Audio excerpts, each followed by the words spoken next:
Well, it gives me great pleasure on this very lovely sunny day to say hello to John Timson. Hello, John. How are you? Hi, good. All good, thank you. Yeah, nice and warm. It is very warm today. It's a gorgeous day. Hopefully, it carries on into the weekends. So this is part of Through Their Eyes, the interview. Just to have a chat with John about his career, what he's been up to, and where the future lands, and what holds on for the future. We're going to spend some time looking at what's worked well during his career, and perhaps what he'd like to have done had it been slightly different. And then, as I said, we'll look at what's next in John's life.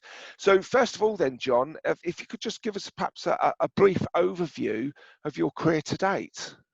Okay, so obviously at the back end of the career now, you can see by my age, but started off as in IT quite early as a graduate trainee in IT. Started off actually computer programming, which seems in the dark ages. Fairly quickly moved on to becoming more into analysis, moved into IT management for a few years. Then was unfortunately made redundant at one stage, which really got me thinking about what I really wanted to do. And I'd had some ideas beforehand, but it sort of kicked me up the backside. So I moved into software industry. Started off as an implementation consultant, so implementing the sort of things that I'd been working on the customer side.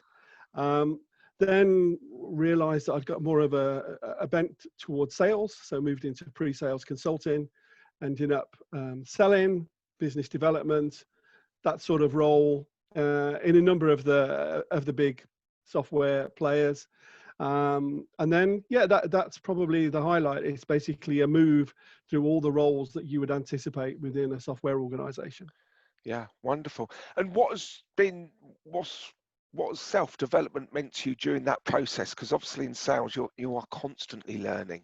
I guess self-development to me was staying current, whether, I guess, at a macro level. So I spent quite a lot of time, for example, working in oil and gas. So at the macro level, it was understanding what is going on in the world. Geopolitics is a massive side of the industry. So staying current with what's going on in the industry, down to the macro level, which probably in sales is the most important, which is what's going on with the client. Stay current with your clients, and at a super micro level, what's going on with the person that you're meeting in the next meeting. So, the whole idea is stay relevant to what's going on in the client's workplace, making sure that you're talking about what's important to them, not necessarily what's important to you. Yeah, I think that's very true, because sometimes in sales people can sort of, oh well, I've done this, I've done that, but it's that listening and understanding their world. And I think you're very right. It's not just understanding their business, but also the contacts that you've got as well, which is really important. And I'm sure you've met some quite good characters along the way. Yeah, so some interesting individuals. I guess I've been fortunate enough to travel a lot, especially in oil and gas. So, one of my objectives, and I guess it's staying current, was when you travel, understanding the cultures that you are selling to, because selling to a guy in Aberdeen is very different to selling in Saudi Arabia than is very different to selling in Oslo. Yeah. And I guess, you learn to adapt your selling styles and your demeanor to the environment in which you work. So yeah, you come across some interesting characters. Particularly, I can think of a couple in Libya that you probably don't want to run into again too often. But yeah, it's been a good career. Yeah, well, don't mention any names just in case they ever No, watch this. no, I wouldn't. And is there anything you wish you'd have sort of known at the start of your career? If you could wind the clock Yeah, back. I guess for me, I wish I'd have known at the beginning to listen more and talk less. I think that was my big learning things that I probably found out halfway through my career, was listen to what the people that you are meeting are interested in and what drives them and motivates them on daily basis.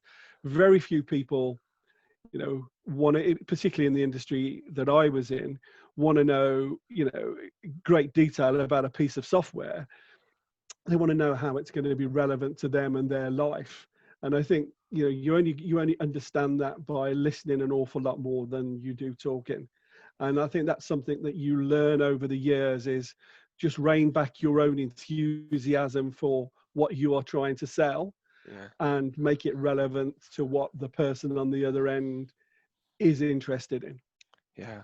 And there's that lovely phrase, stop selling to people and let them buy from you. Yeah, exactly. The reality is, the biggest deal I ever did, we never showed them any software. And other people you can talk to for months and months and months and demo the life out of it. But actually, the biggest transaction just came out of having a relationship and understanding where they wanted to go and where we were relevant to them.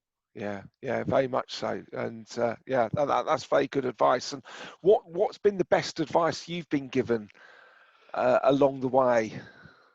I guess I've been fortunate that I've worked for some very, very good people. And the one guy that I can remember him telling me quite early in my sales career was, if you know you're coming second, walk away. Because you can waste. His actual words to me was, John, selling is not like golf. There's no money for second place. And that was a really good piece of information, because as salespeople in particular, we can get very bogged down with trying to change the field. And I think most people know when they're not winning. And the best piece of advice was, if you know you're not winning, go and do something else that's more relevant to getting your sales number. So that was probably the best piece of advice I ever had. And that is very true. And go and put your efforts to where you can win. Exactly. His exact words from me: if you're not winning, go and play golf. Because because you're going to get more. It's equally as productive. Yeah. And how's your golf? Terrible.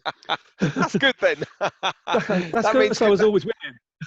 Exactly. You're always winning, so you never got a chance to practice your golf. And exactly. And before we started this, you did say sort of the other advice that you wish you'd have taken at the start of your career is to watch more cricket rather than be working.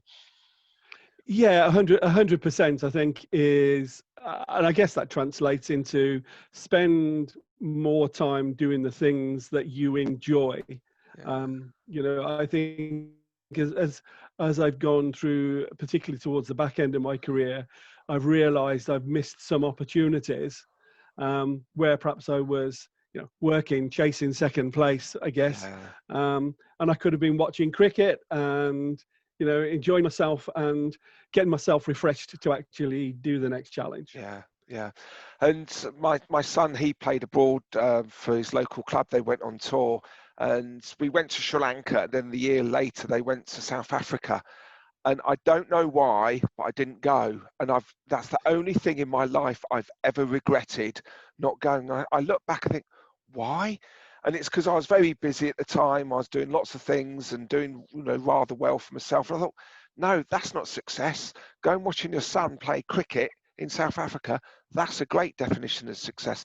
And I explained that. 100% agree.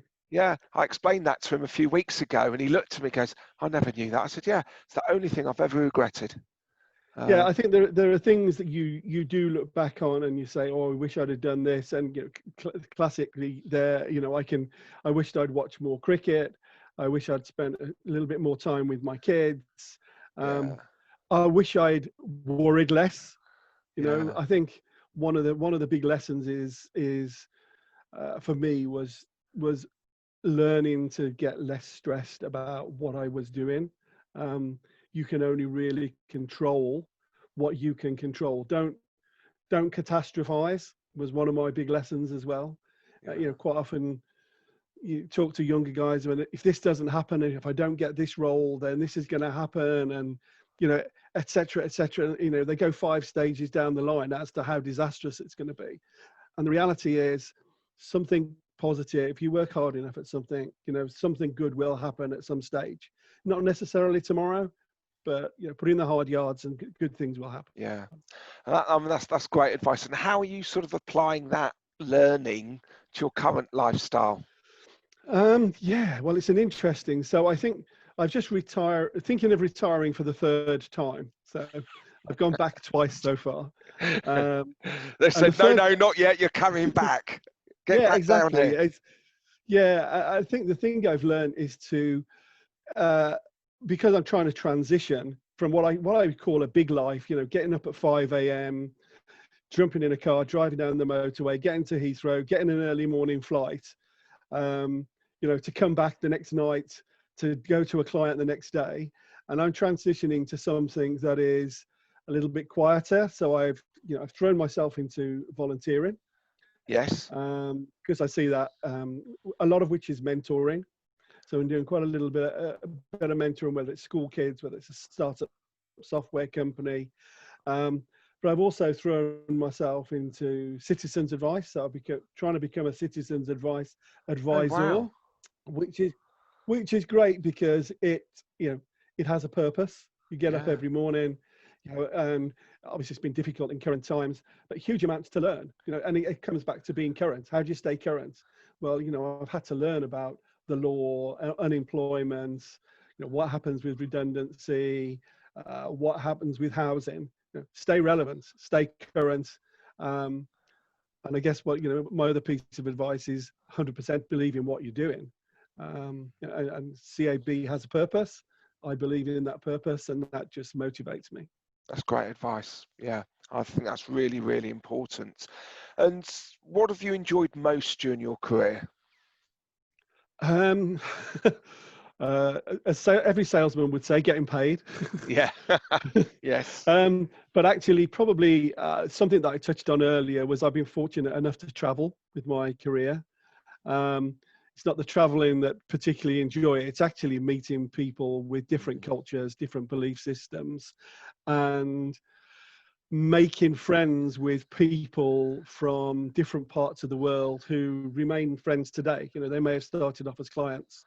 And I guess I'm fortunate that I can say that I genuinely do have friends all over the world, and that wouldn't have happened if it hadn't been for my career. Yeah. So that is definitely a highlight of my career, is learning different people's cultures and having genuine friends at the back end of it. That's absolutely brilliant. And when you are sort of mentoring and providing advice to the younger generation coming through, what's one of the key things that you do talk to them about? Probably one of the things that I touched on earlier is worry less. Worry less, because particularly the younger guys at the moment, and with what's going on at the moment, it's a very stressful time, and they can get caught up with their peer group. They haven't got the same trainers. Everything from they haven't got the same trainers to at a macro level, they're not getting enough money. Different situations. And I think, I guess the thing that I learned is you always have choices.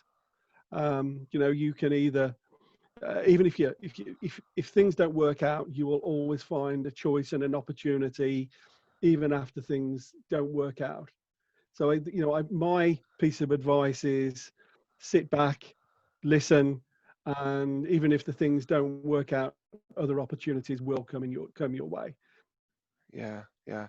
I think that's really, really important. And with regards to, as you say, coming into retirement, do you feel you've still got, with obviously you've gone out and found, some real important things to get involved in. Is that helping you still create that feeling valued and having a purpose? Yeah, very much so. First two times I retired, I started off doing all the classical things of doing the garden, painting the bathroom, and you very quickly realize that I needed a structure and I needed motivation. So that's why I probably went back to work on a couple of occasions. And this time it was actually, I got a plan. And I'm a massive believer in planning. Yeah. So I had a plan before that I'd finished that I've been able to execute on, which was everything from making sure that 3 days a week, 4 days a week, you've got something to get up, and you have to be, whether it's a citizen's advice or a conference call at 9 o'clock in the morning. You've got some purpose to the day, which I didn't want to just drift into retirement. I wanted to maintain that focus that you always have in your working life. Yeah. Okay. So let me ask you this question then. We talked about what advice would you give the younger generation coming into the work, and what you said I think is absolutely spot on. And what I'm noticing, there's quite a lot of people of our generation that are now starting to think, well, actually, I might as well retire. But they're then saying to me, yeah, but what am I going to do? So what advice would you give people that are sort of thinking about, saying, right, that's enough in terms of the working world. I'm now in a fortunate position that I can, financially retire. What do I now do with my time? What would you say to them? Have a plan. Have a plan. So, I mean, ironically, things that I can't do. My plan was to follow the England cricket team around the world, go and watch, go and watch rugby around the country, whatever. Obviously, for whatever reason, in the short term, that's not happening. But I also knew that I needed to do some charity work. So I had a plan. And again, it comes down to the macro and the micro level. At a macro level, I had a plan. At a micro level, I still make lists first thing in the morning of all the things that I want to achieve in the day.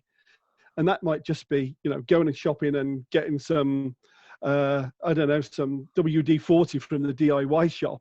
Yeah. But I have a list that I go through at the start of the day, very early, and go, yeah, okay, this is what I hope to achieve today. Don't just drift. Have a plan.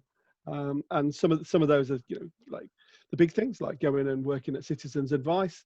The other thing is going and getting some WD-40. But at least then you can go through that list the next morning and go, actually, yeah, I did do something yesterday that was worthwhile. Yeah.